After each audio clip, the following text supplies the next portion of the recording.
Inanunsyo ng lokal na pamahalaan na bukas na sa publiko ang isang otorisadong firecracker station hanggang katapusan ng Desyembre. Matatagpuan ang pwesto sa kanto patungong Mapandan National High School kaya madaling makita ng mga nais bumili. Ayon sa pamahalaan, ang istasyon ay otorisadong magbenta ng mga paputok hanggang December 31 lamang at hindi na pinapayagang magbenta alinsunod sa mga lokal na regulasyon para sa kaligtasan ng lahat. Samantala, nagpaalala naman ang mga otoridad sa publiko na sumunod sa wastong hakbang sa paggamit ng paputok at tiyakin na ligtas tuwing gagamitin ang mga ito.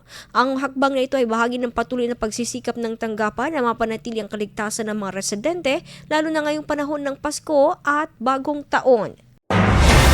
IFM News. IFM News. IFM News.